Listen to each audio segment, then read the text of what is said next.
What's up, everybody? Crash here. Welcome back to Crash Against the Spread. We are back just to talk about a couple games today. I already did this once, so I'm going to zoom through it again real quick.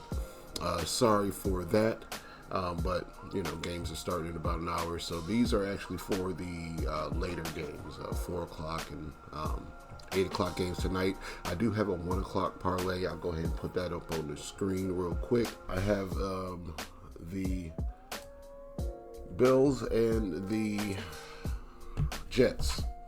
All right, Bills and the Jets are the first game I have in a parlay. Bills, I like the -6.5. I just see that it's gone down to 6 in some spots. I still like the Bills to win by a touchdown. I think they're going to take that momentum from the fourth quarter in the Ravens game and carry that through. So, Jets played well. I just think the Bills are going to play better, and that's the side I'd rather be on. Over 49 for the Jaguars-Bengals game.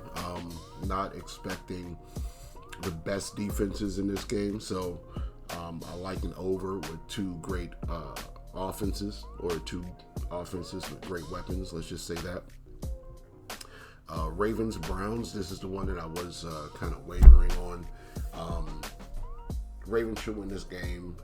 Ravens should take last week to heart. And I don't think that they'll let Cleveland come back on them like that again. But the situation still exists that Cleveland could keep up with them.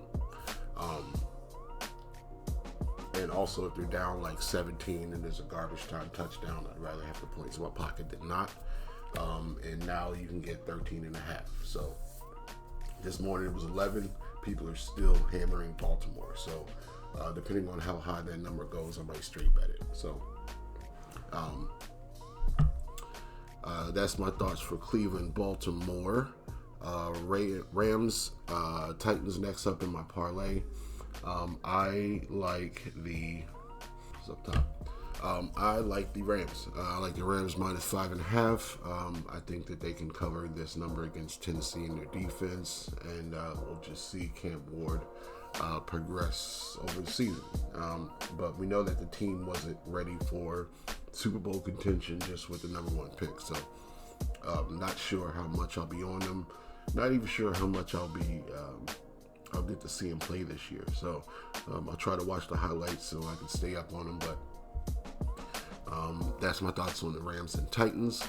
And I got Steelers money line to end out the parlay. So that's what I'm thinking for the 1 o'clock games. I'm going to stay off of those other ones with the landmines. 4 o'clock. We got 3 games in the 4 o'clock window. I think the Denver Colts game might be too close to call. Don't really want to put my money on Carolina, Arizona. So I'm looking at Philly and KC. I like leaning towards Philly. Philly is Philly kind of didn't look like the Super Bowl champions last game, but they won the game. There were still some issues that looked like they needed to clean up, looked a little disjointed in the passing game. A.J. Brown wasn't targeted till the end of the game. So we know they're going to clean some of that stuff up. Mahomes and KC are 0-1, definitely not trying to start 0-2. So that alone makes this game the more interesting one. That's the reason why it's the game of the week on Fox. So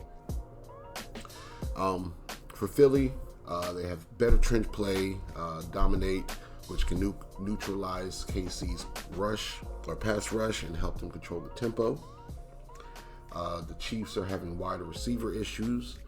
We know Xavier Worthy went out. I'm not sure when he's going to return. And unless Ray Rice and Hollywood Brown, well, we know Ray Rice is out. And unless Hollywood Brown goes off, this could stay a grinded out game. I don't really have too much faith in Travis Kelce to change the game. He's going to get his couple catches. He might get into the end zone like he did last week. But I don't have much faith on him being a game changer. So without the other pieces, I think KC might be in for a day. So I am leading Philly. I think the under might be in play. elite pass rushes, strong red zone defenses, and the last three matchups between these two teams have gone under the total, and early season unders are 60% hit rate through week 1. So that is probably the better play is maybe the under. I'd rather see this game go over. So if I were planning on betting it, I would want to bet the over, not the under.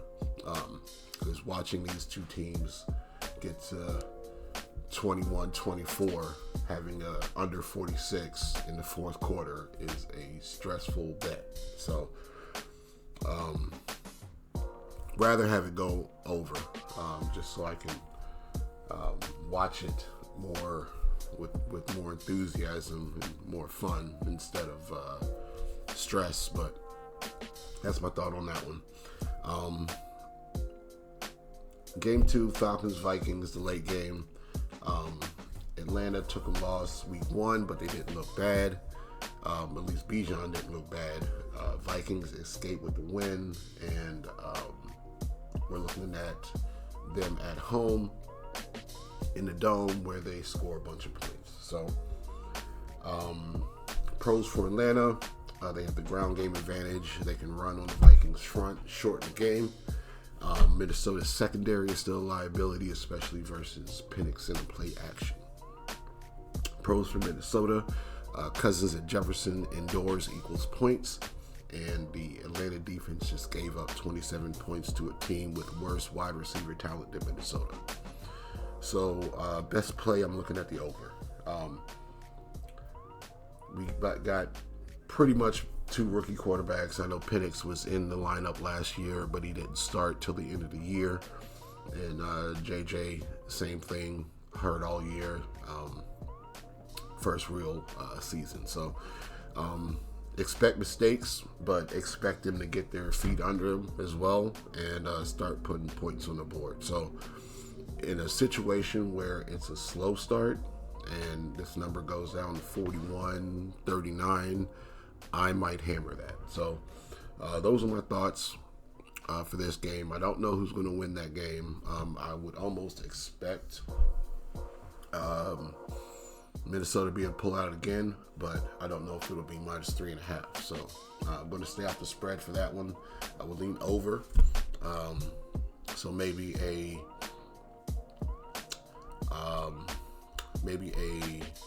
Philly money line, Minnesota money line, under over type of parlay, if you want to do it that way, or just straight bet your favorite pick for the KC game. I'm leaning Philly, but might do under, and the over for the Minnesota game. So those are my thoughts. Lock them in. Let's get this money. We'll be back soon to talk some more sports at some point. Trying to sort out my life right now. Figure out where all this money's coming from. So details to come. I'll be back soon.